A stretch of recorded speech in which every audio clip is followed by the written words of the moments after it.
नमस्कार दर्शकों, एम्स की अवेयरनेस टॉक और डिस्कशंस में आपका फिर से स्वागत है। आज हम एक बड़ा ही सेंसिटिव येट इम्पॉर्टेंट टॉपिक आपके लाए हैं डिस्कशन के लिए। अक्सर हम सुनते हैं कि नवजात शिशु के लिए माँ का दूध कितना ज़रूरी है, साथ साथ माँ की सेहत वो भी बहुत इम्पॉर्टेंट है। तो आज इसी पे चर्चा करने के लिए हम आपके साथ आपके सामने लेके आए हैं डॉक्टर रेनू को, जो कि एम्स जम्मू में department of gynaecology and obstetrics में एसोसिएट प्रोफेसर है। मैम, आपका बहुत बहुत स्वागत है। धन्यवाद और नमस्कार। तो मैम, विश्व भर में वर्ल्ड ब्रेस्ट फीडिंग वीक चल रहा है, तो इसके उपरांत मैं आपसे कई सवाल पूछूंगी। कुछ सवाल हमारे दर्शकों के मन में भी होंगे और कुछ हमारे अपने सवाल भी हैं। तो मैम शुरू करते हैं। तो मैम, मैं आपसे ये जानना चाहूँगी कि जैसे कि हम ऑपरेशंस होते हैं जब प्रेग्नेंट लेडीज़ के, तो वो कहते हैं कि नहीं, नॉर्मल डिलीवरी हो सकती है या सी सेक्शन होता है। दोनों ही केसेस में मैम जो डिलीवरीज हैं, क्या बच्चों को जो फीडिंग दी जाती है उसमें कुछ अंतर है? जी, सबसे पहले तो मैं आपको ये बताऊंगी कि हर शिशु के लिए माँ का दूध बहुत ज़रूरी है और ये हर शिशु का अधिकार है, चाहे वो नॉर्मल डिलीवरी से हुआ हो या वो सिजेरियन सेक्शन से हुआ हो, कि उसे 1 घंटे के अंदर अंदर माँ का दूध पिलाया जाए। अब ये हमारे समाज में एक बहुत बड़ी ऐसी धारणा है कि जब सिजेरियन सेक्शन से डिलीवरी होती है तो माँ को, अगर वो बेबी को फीड कराएगी तो उसके स्टिचेस पे कुछ असर आ सकता है, इसलिए ऐसी महिलाएं ज़्यादातर बच्चों को दूध पिलाने में देरी कर देती हैं। लेकिन इसमें जो सबसे बड़ा रोल आता है वो उनके परिवार वालों का आता है और साथ ही में साथ हमारे हेल्थ केयर वर्कर्स का आता है, जैसे हमारे नर्सिंग स्टाफ का आता है। उन सब की मदद से ये महिलाएं भी पहले 1 घंटे के भीतर ही अपने शिशु को अपना दूध पिला सकती हैं, जैसे कि हर नॉर्मल डिलीवरी में भी किया जाना चाहिए।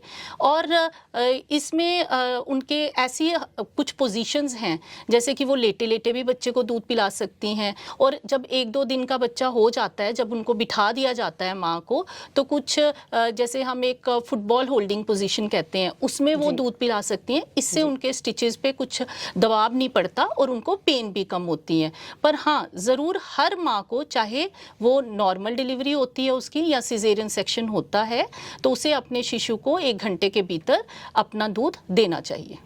मैम, ये तो आपने बहुत ही अच्छा बताया कि नवजात शिशु के लिए तो माँ का दूध इम्पोर्टेंट है ही है। मैम, बच्चे के साथ साथ माँ की हेल्थ के लिए कितना इम्पोर्टेंट है कि वो ब्रेस्ट फीड कराएं? जी, सिर्फ ये जो जब कोई भी महिला ब्रेस्ट फीडिंग कराती है, उससे उसके बच्चे का पोषण तो होता ही है, लेकिन उसके अपने स्वास्थ्य पर भी इसका बहुत असर पड़ता है। जैसे कि हर डिलीवरी के बाद महिला को ब्लीडिंग होती है। यदि वो बच्चे को अपना दूध पिला रही है तो इससे ये ब्लीडिंग जो है बहुत अधिक नहीं होती, एक लिमिट में होती है। दूसरा ये है कि इससे आपने सुना होगा जैसे कि आजकल ब्रेस्ट कैंसर जो हैं, ये इनका रेट बढ़ता जा रहा है। जो महिलाएं ब्रेस्ट फीडिंग कराती हैं उनमें ब्रेस्ट कैंसर के रेट्स जो हैं वो कम देखने को मिलते हैं। वैसे ही ओवेरियन कैंसर की समस्या भी इनमें कम होती है। इससे महिला और बच्चे के बीच में एक बहुत अच्छा बॉन्ड बनता है और उनका मानसिक स्वास्थ्य भी अच्छा रहता है। साथ ही में जो महिला ने अपनी पूरी प्रेगनेंसी के दौरान जो उसका वेट गेन हुआ होता है, इसके लॉस में भी ब्रेस्ट फीडिंग बहुत बड़ा रोल प्ले करती है। तो इसीलिए ब्रेस्ट फीडिंग ना केवल शिशु के लिए महत्वपूर्ण है, इससे माँ का भी बहुत अधिक लाभ होता है। जी मैम, अभी हमें पता चला कि देखिए किस तरह एक शिशु के पोषण के लिए माँ का दूध ज़रूरी है। तो मैम, पोषण शिशु का तो हुआ, क्या माँ को भी अपने खान पान में चेंजेस लाने की ज़रूरत है? जी, जब कोई भी महिला ब्रेस्ट फीडिंग कराती है तो उसकी जो अपनी रिक्वायरमेंट है डाइट में वो बढ़ जाती है। ऐसा नहीं है कि अगर महिला अच्छे से पोषण नहीं लेगी तो ब्रेस्ट फीडिंग बिल्कुल बंद हो जाएगी या लैक्टेशन बंद हो जाएगी। पर हाँ, जब वो ब्रेस्ट फीडिंग कराती है तो उसे कुछ एक्स्ट्रा कैलोरीज की ज़रूरत होती है। जैसे उसकी रिक्वायरमेंट में 300 से लेकर 450 कैलोरीज तक अधिक उसको चाहिए होता है। और ये कैलोरीज वो कैसे ले सकती है, उसे अपनी डाइट का बहुत ध्यान रखना चाहिए। अपनी डाइट में उसको जैसे प्रोटीन्स जो कि दालों में होते हैं, या अगर कोई नॉन वेजिटेरियन है तो एग्स में होते हैं, लीन मीट में होते हैं, ये लेने चाहिए, सोया प्रोडक्ट्स लेने चाहिए, साथ में हरी पत्तेदार सब्जियां, फल ये खूब मात्रा में लेने चाहिए, और उसे अपनी हाइड्रेशन का भी ध्यान रखना चाहिए। इसका मतलब है कि उसे खूब पानी लेना चाहिए। इसके अलावा वो जूसेस ले सकते हैं या कुछ सूप्स ले सकते हैं।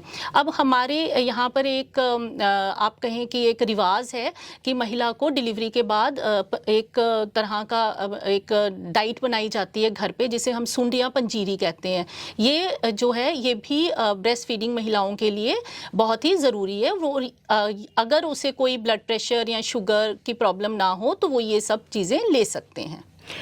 ये तो मैम ने हमारे दर्शकों को खुश ही कर दिया कि सुंड पंजीरी तो खानी ही है, तो उसमें कोई प्रॉब्लम नहीं है अगर आपको हेल्थ इश्यूज नहीं है।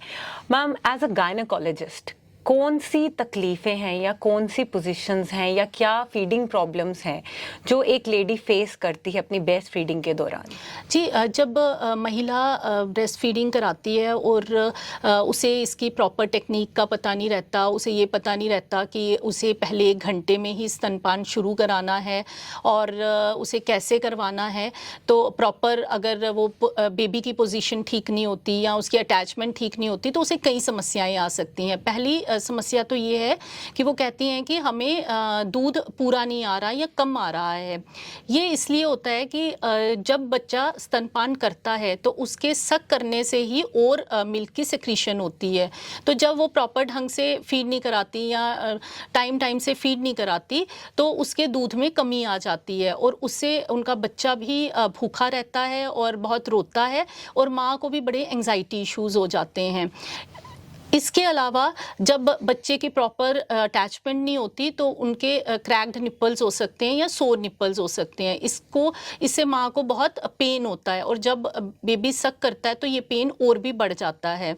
कभी कभी माँ फिर अपना दूध पिलाना बंद कर देती है और ब्रेस्ट इंगॉर्जमेंट हो जाती है कि ब्रेस्ट जो है वो भरी हुई रहती है। इससे माँ का दर्द और बढ़ जाता है और बच्चा क्योंकि इस प्रेस से जो ज़्यादा हार्ड हो जाते हैं फीड नहीं ले पाता और माँ को कभी कभी बुखार भी आ सकता है। और यदि ये दूध बड़ी देर तक जमा रहे और क्रैक निप्पल्स भी हों तो कभी इन्फेक्शन के चांसेस भी बढ़ जाते हैं और इससे हम मेस्टाइटिस कहते हैं। रेडनेस हो सकती है, टेंडरनेस हो सकती है, बहुत ज़्यादा दर्द हो सकता है और पेशेंट को बुखार आएगा। और कभी कभी तो कंडीशन इतनी ख़राब हो जाती है कि ब्रेस्ट एब्सेस बन जाता है, जिसे हम कहते हैं कि हमें सर्जिकल एक्सीजन करना पड़ेगा या चीरा देके वो निकालना पड़ता है।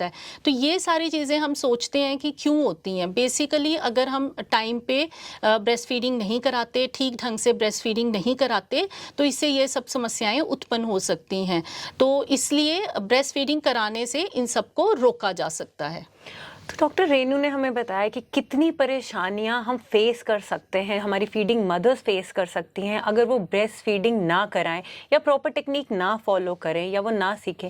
मैम, ब्रेस्ट फीडिंग को प्रमोट करने के लिए आप क्या सजेस्ट करती हैं कि हमें कौन से स्टेप्स या कैसी टेक्निक्स फॉलो करनी चाहिए? देखिए, जो ब्रेस्ट फीडिंग को प्रमोट करना बहुत ही ज़रूरी है। अब देखने में आया है कि बहुत सारी महिलाएं ब्रेस्ट फीडिंग नहीं कराती। हमारे जो इंडिया है उसमें डाटा के हिसाब से देखें तो लगभग 43% शिशु ही ऐसे हैं जिसे पहले 1 घंटे में स्तनपान कराया जाता है और 63% ही ऐसे हैं जिनको 6 महीने तक एक्सक्लूसिव ब्रेस्ट फीडिंग कराई जाती है। तो ऐसा नहीं है कि महिलाएं ये कराना नहीं चाहती, पर उनको बहुत बार कॉन्फिडेंस नहीं होता कि वो ठीक ढंग से ब्रेस्ट फीडिंग करा पाएंगी या उनका जो दूध है वो बच्चे के लिए पूरा होगा। कई बार तो उनको कॉन्फिडेंस नहीं होता और दूसरा ये है कि एक लैक ऑफ सपोर्ट भी होती है।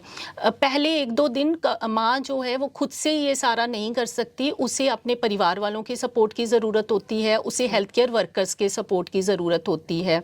और एक और समस्या आजकल देखने में मिल रही है कि हमारी बहुत सारी महिलाएं वर्किंग वुमेन हैं और उनको ऐसा भी विश्वास नहीं होता कि जब वो काम पे निकलेंगी तो उनको इसके लिए टाइम मिलेगा, प्रॉपर स्पेस मिलेगी, तो इसलिए भी वो पीछे हट जाती हैं। या कभी कभी ये कमर्शियल जो हमारे एक इन्फ्लुएंस रहता है उससे उनको लगता है कि शायद फार्मूला फीड जो है वो उनके बच्चों के लिए ज़्यादा सही रहेगी। अब इस सब को ओवरकम हम जो कर सकते हैं वो काउंसलिंग के तरीके से कर सकते हैं कि मदर को ब्रेस्ट फीडिंग के लिए एजुकेट करें। और ये ये जो काउंसलिंग है ये शुरू हो जानी चाहिए, सिर्फ ये नहीं है कि डिलीवरी हो गई उसके बाद हम काउंसलिंग शुरू करें। हाँ, ये एंटीनेटल पीरियड में ही जब महिला प्रेग्नेंट होती है अपने ऑब्स्टेटिशियन के पास एंटीनेटल विजिट्स के लिए जाती है, उसी समय उसको ये सारी जानकारी दी जाती है। और ये जानकारी सिर्फ महिला को ही नहीं, उसके पार्टनर को और उसकी फैमिली को दी जाती है, जिससे कि आगे चलकर ऐसी समस्या ना आए।